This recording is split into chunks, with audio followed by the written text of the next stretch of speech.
Here with Panthers GM Dan Morgan in the team meeting room, and we're going to watch some film of the free agents that you've brought into the Panthers, which I think is so cool because we get to see what you in the front office saw as you brought these guys in. So thank you so much for doing this. Yeah, you're welcome. So before we get into the film, I want to ask you a big picture question. Yeah. You said it's now become the stuff of lore. You said you wanted dogs here.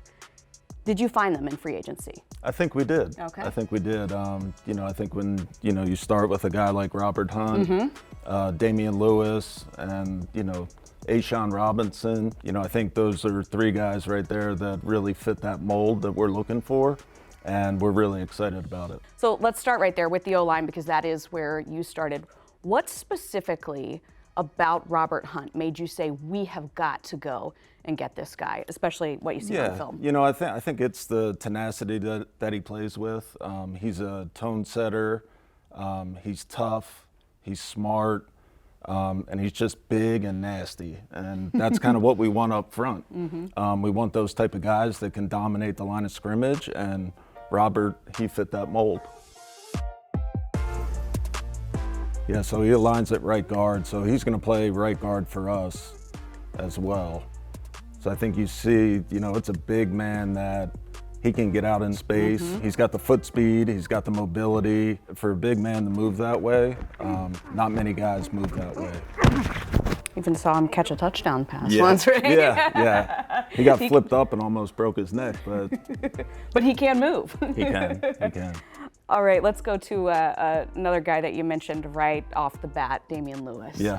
Another very highly regarded free agent. When you watch him on film, what stands out? Yeah, same thing with him. He's a little different body type. He's a little shorter, squattier, but he's really dense. He's really strong. He's really tough. He looks to finish guys. He's got really strong hands in pass pro, and he can move the line of scrimmage in the run game. So that's really what we're looking to become up front. We want guys that can move the line of scrimmage. As you see right there, putting a guy on his back. We just want this type of toughness and this type of tenacity. And you didn't stop there when it came to O-line. Yosh Nijman as well. What about him?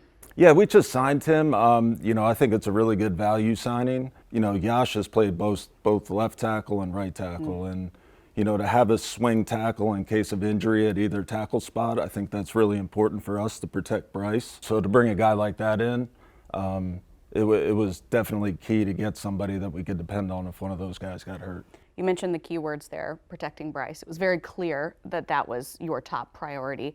So how do you feel about where this line is right now? I feel really good about it. Obviously, everything's on paper right now and projection.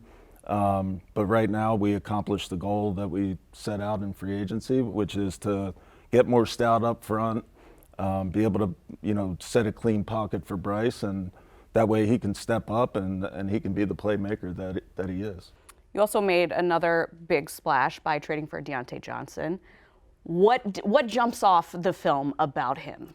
I think what doesn't jump off the tape. He's the thing with Deontay is the competitor. He wants the ball all times, and he's going to let you know about it too. But you can see on tape his ability to release off the line of scrimmage, escape press, get into his routes. He's got really good speed and quickness, and his agility to separate at the top of routes is next to none. So the cool thing about Deontay, I think, in our offense is going to be his ability to kind of move around and play in different spots. In Coach Canales' offense, he can align inside, he can align outside, and as you see right there, he can separate. He can take a short catch and turn it into a big gain like he did right there. And we need those type of guys for Bryce. They can separate, they can get open, and Bryce is really going to be able to depend on them. It sounds like he's the prototype of what you were looking for. He is. I want to move over to the other side of the ball, defense. Before we start looking at tape, I want to ask you about the decision to trade Brian Burns, because I can't imagine that's an easy decision. Yeah, I mean, those decisions, they're never easy. And a player and a person like Brian, we hate to lose them, but at the same time, you got to make the best decisions for the franchise. You mentioned A'Shawn Robinson right off the top as one of those dogs, one of those big, gritty guys. You're smiling just talking about him. So tell me what you see.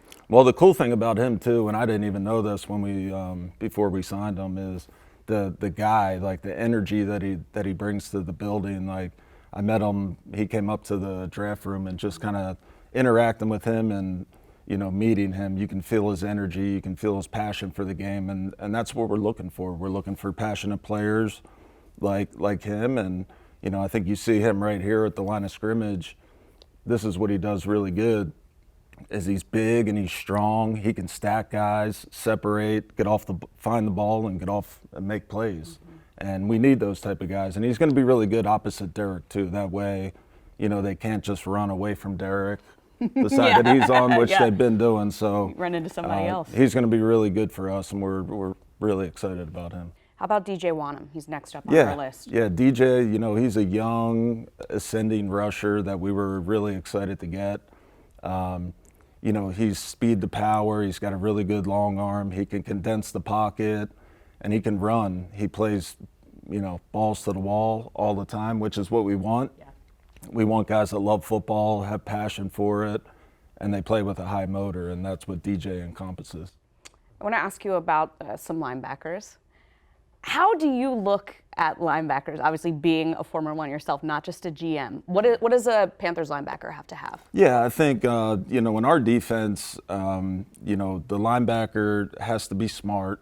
He's got to be able to set the defense. He's got to be able to move the front around. He's got to be able to communicate with the back end.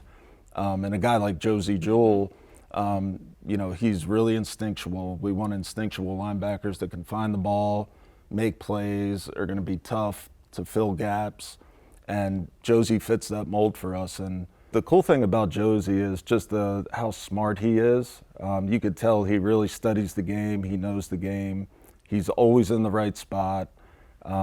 It's rare that you see him out of position. And, in our defense, Coach Ijiro and the staff, they really value that in our defense, a really disciplined defense to where guys are going to hold each other accountable, and they're going to be in the right spots. I think he's going to be really good for our defense next to Shaq. I think they're going to be a really good duo together. You mentioned Coach E. Josie Jewell knows him. There's a couple of guys that you have brought in, 3 guys, I think, that have history with Evero and have played for him. Is that important? Yeah, I think it is. Ijiro, obviously, he knows Josie, he knows Jordan Fuller. So to be familiar with those guys, he already knows them as people, but those guys know this defense. So they can plug and play. There's not going to be a lot of, learning that has to be done. They can literally go out there on the practice field day one and know what the defense is. So that's invaluable. I was going to say, you got to like that as a GM, right? Yeah, oh yeah. How about Kaylavon Chason? Yeah, so Kaylavon, he's a guy, he's a former first-round pick in Jacksonville, but, you talk about traits. This is a guy that has rush traits. He can get off the ball. He's really good on stunts, but he's still developing. And we thought, to have a guy 25 years old, why not take a chance on him? Because the upside for him is, pretty high, I think. I imagine he feels like he wants to prove something too. Yeah, I think he does. And I think that's part of what we sold him is like, hey, we're trying to build something around here. And, you can be part of building that, and you can resurrect your career as well. So I think he really bought into that, and I think he's excited about this opportunity. As we move to the secondary, you mentioned Jordan Fuller as someone that has history with Evero. What do you see from him on the tape? Yeah, I think the thing with him is it's so important in our defense to be a good communicator, to be smart on the back end, and that's what Jordan's really going to bring to our defense. He's going to be able to get guys lined up, get us in the right coverages. He knows how to disguise, and he's a really good tackler. So. And finally, let's talk about Dane Jackson as we round this out. What do you like about him? Dane is a guy that we drafted in the 7th round when I was in Buffalo, and Dane is tough. He's competitive. He's a really smart kid. He's not afraid to come up and tackle and run support. So I think he's a really good fit for our defense and what we do, and I'm excited to see him in this type of defense. How fun is it to be reconnected with guys that I'm sure you had a strong opinion on him when you drafted him in Buffalo? Yeah, it's pretty cool, and I saw Dame when he came in here to sign his contract, and to see him, I haven't seen him in 3 years, so to see him and the excitement on his face, it was really good to connect with him. Now, I know a GM's work is never done, a front office's work is never done, but as we wrap this up, how do you feel about this free agent class so far? Yeah, you know, we're excited about this free agent class. The scouts and the coaches, they put a lot of hard work and, you know, dedication into this, and I think it turned out really good. We missed out on a few guys that we wanted, but I think overall we did really well, and we're ready to turn this over now to the draft. I know how busy you are, so thank you for sitting down with all of us watching and taking us into the film room. This has been great. You're welcome. Thanks for having me.